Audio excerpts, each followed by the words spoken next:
Hello and welcome once again to Tileford. Even by my own standards, the delay between videos has been ridiculously long, so firstly I apologise for that. I've been busy with work and various other things, but I've also been doing a lot of work on the layout which I'd like to share with you. There's so much that what I'm going to do is upload this into two separate updates, so that it's not too long in kind of one sitting. Anyway, as always, I hope that you enjoy what you see. Obviously your comments are very, very welcome, and if you're not already subscribed, then please do click that subscribe button, and I promise I'll be uploading a bit more regularly.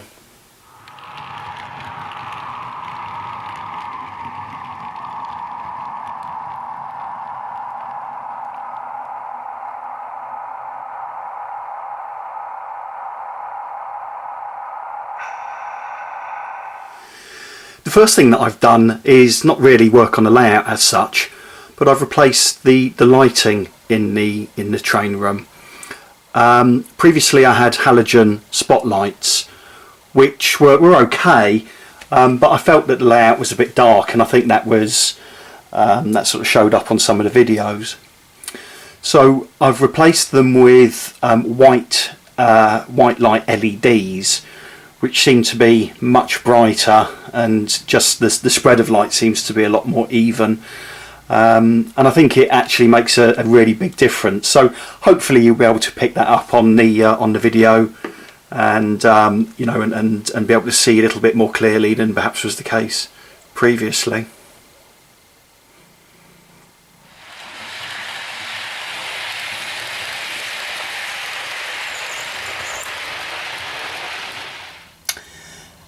Now, one of the big jobs on any layout, of course, is ballasting, and I've now completed the ballasting on the layout. As you can see, I've used a mix of different colour ballasts. It's all by Woodland Scenic, and it's a mixture of the fine and the medium size.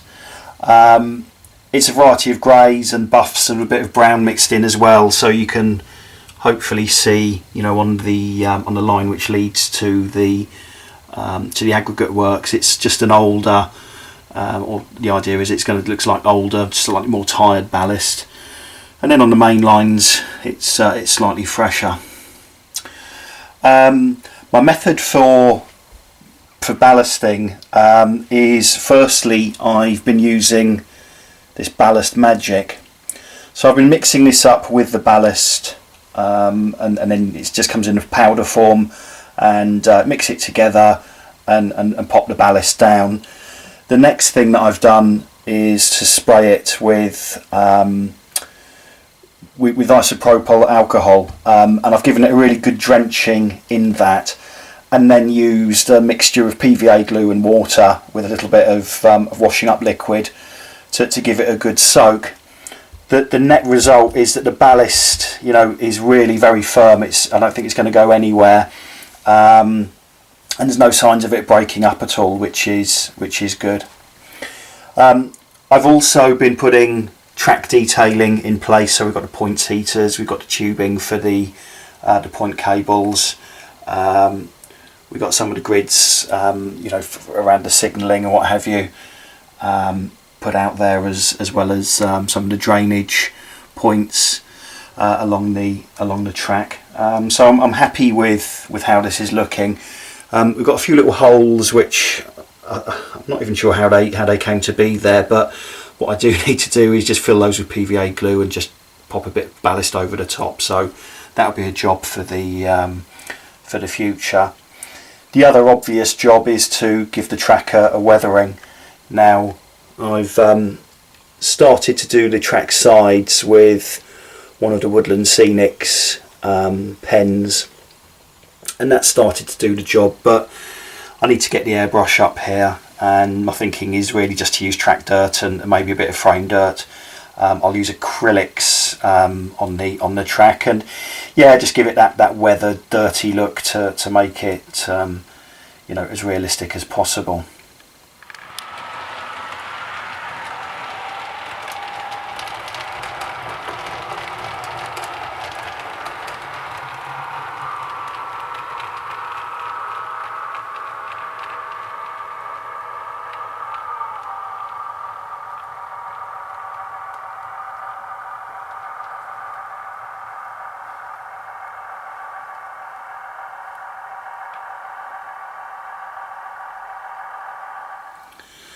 I've also installed more of the Pico overhead line equipment around the layout.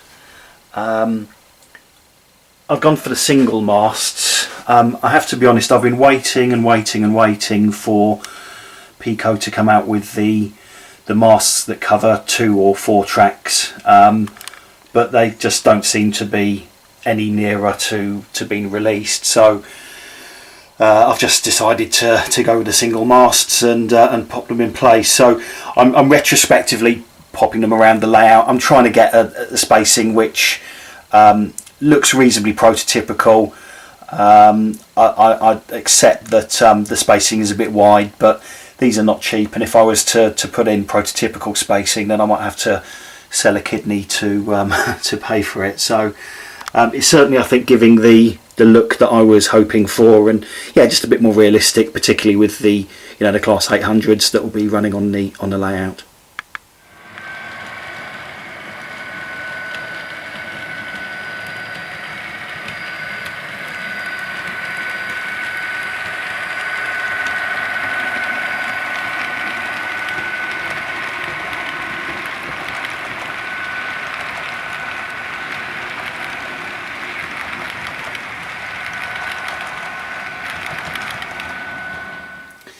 In terms of scenic work, one of the first things that I wanted to do was to put in place an allotment.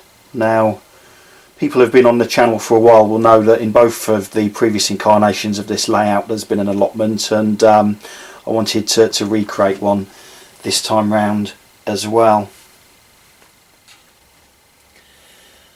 I've mainly used vegetables from Tasma Scenics to populate the plots, and I think they're pretty they're pretty good representation of the kind of thing that you'd see.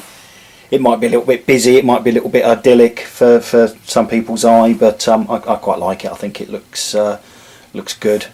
I've also managed to get a representation of there we go. There's your man hard at it on the allotment with his radio and presumably something cold next to him as well.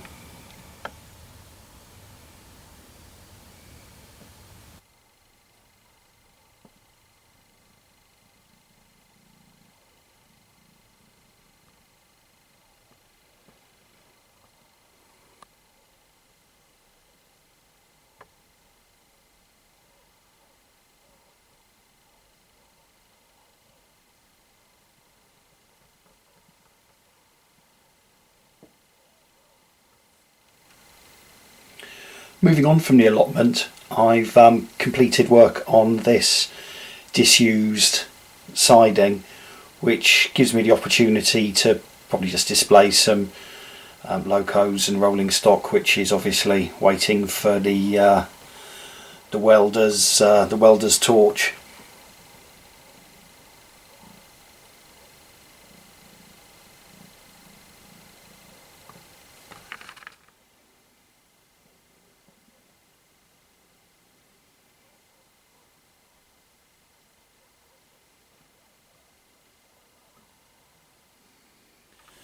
As you can see, I've used quite a lot of static grass just to create that overgrown look on the sidings, and just dotted around a few buddleia bushes to add to the overall kind of abandoned look.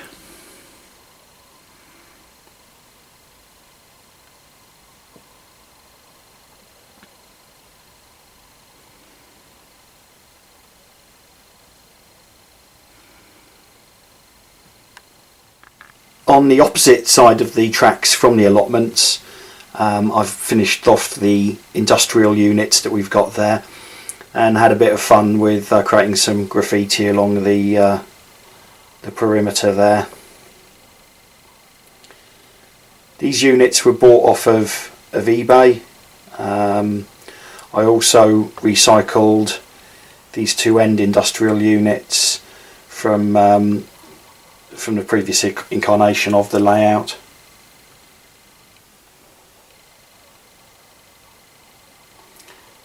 They're all resin and then painted in acrylic paints, and a bit of detailing added to them, and I think it gives a really good feel for what I'm trying to achieve along that side of the layout.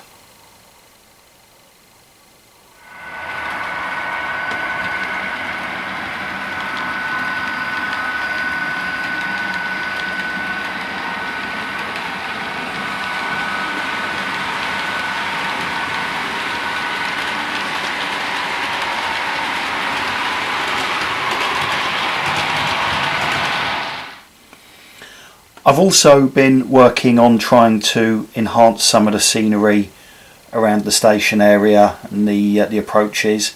So it's a mixture of woodland scenics, but also I've been using some of this by Martin Wellberg, which I think produces really good, smaller bushes and shrubbery and what have you. So happy with with how that's looking. I also bought some foxgloves off of eBay, about £4 or £5 for a selection of them, and just have those dotted around for a bit of colour and the kind of thing that you see obviously on the real railway.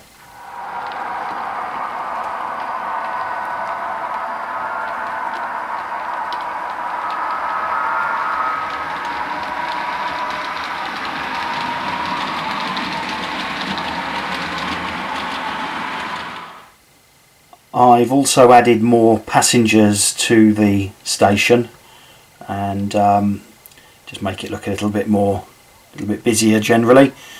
And I also have bought some benches or seating, I should say, again off of eBay. They are 3D printed, and yeah, just needed priming and then painting up. So again, looking I think good and just representative of what you tend to see at modern stations.